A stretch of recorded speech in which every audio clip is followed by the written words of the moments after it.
The solution to alternative energy is more capitalism. When the price of oil goes high enough, venture capitalists will invest heavily in alternatives.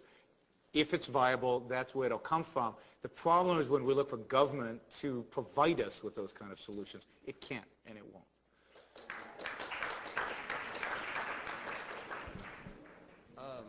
I would like to just say that I totally agree with your assertions on the real war.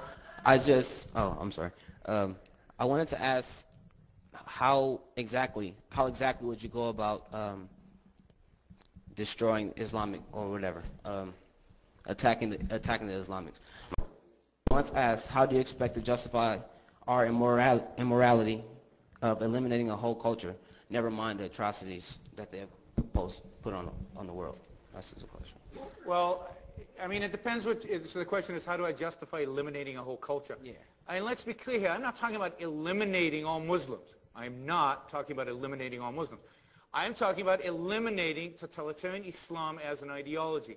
I am talking about eliminating the culture, the ideas that make Islamic totalitarianism work. And you do that, and I've said this many times, by defeating those countries that represent that ideology. And those countries, in my view, are, to start with, to Iran and Saudi Arabia. And if further military action is needed, then you commit further military action.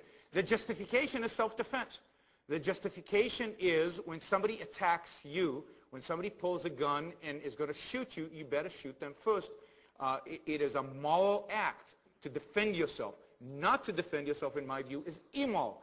So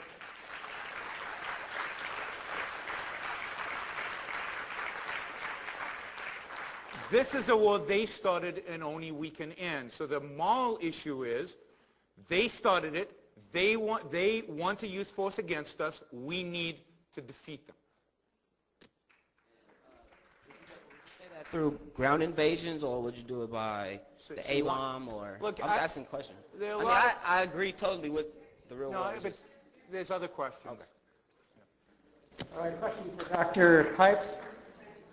There appear to be periods in Islam in which there was relative peace, and yet a recurring theme in Islamic history is one of very violent episodes. I guess they want you to explain why these some times were peaceful and some were not, and what that implies about the present.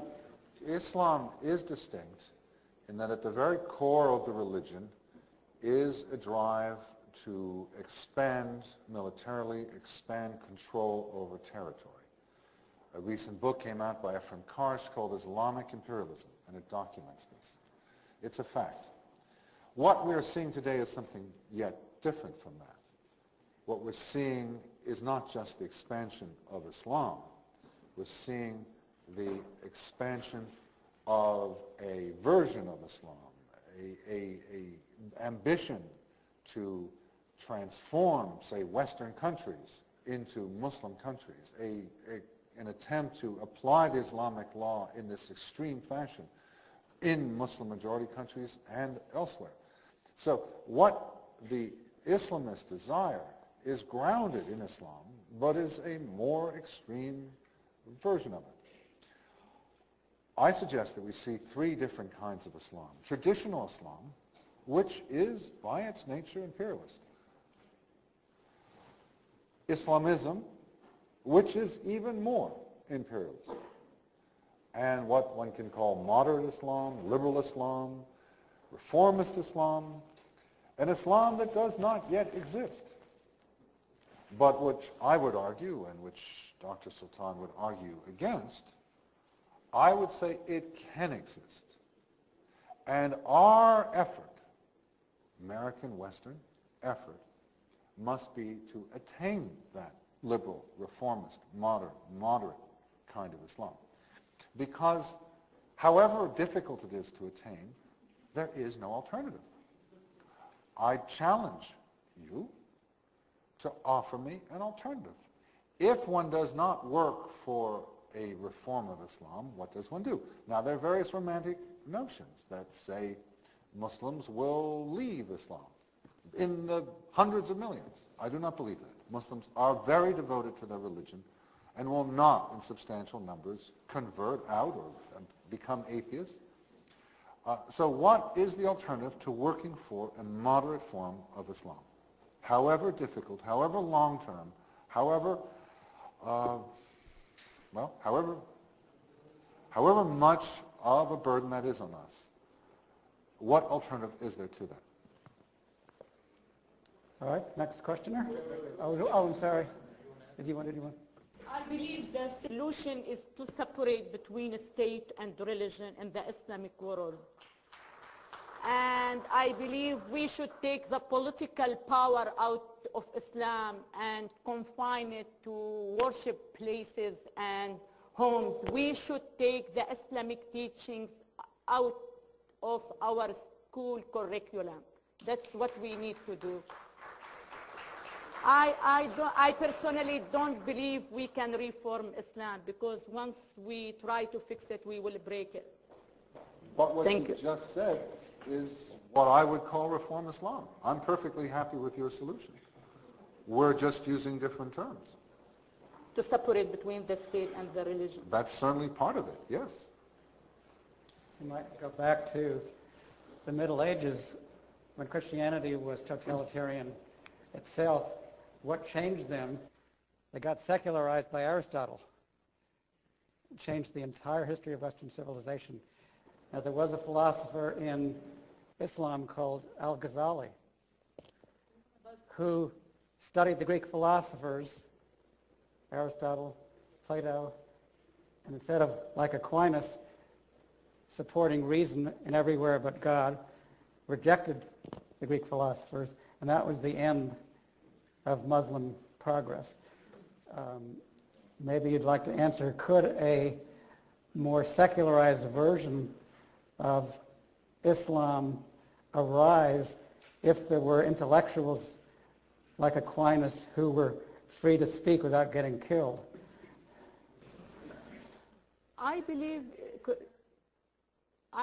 Christianity is different than Islam, because Christianity has been built over a very strong foundation, moral foundation, which is the Ten Commandments. The Ten Commandments is the law, and it's the code of ethics for the Christianity. In Islam, we lack code of ethics. The Quran has never mentioned a solid statement like you should not murder. It mentioned a few times that don't kill except by way of justice and right. And according to the Islamic concept of right and justice, I should have been beheaded or stoned by now. So we don't have a solid law in Islam. We don't have a code of ethics to follow. But the Jews and the Christians have the Ten Commandments. They have standards by which they can measure, they can evaluate their act and their belief. So Christianity has room for reformation. I don't believe Islam has it. Thanks. Thank you. Gentlemen? Every movement has to have a beginning. It seems that there's the movement that seems to me has to happen is for moderate Muslims to actually speak up. It seems to me that this is incredibly difficult for it to begin, for it to exist. My question is, what can be done? What, if you could tell us what progress has been made in this direction, what can be done to encourage moderate Muslims to speak up, and if there is some sort of condition that may need to be reached in our society to make moderate Muslims understand that they identify more with our way of life than with the traditional Muslim way of life, and to get them en masse to speak up to their brethren around the world. This is something that's just beginning. I received just yesterday a book called Building Moderate Muslim Networks, put out by the RAND Corporation. It is an attempt to plot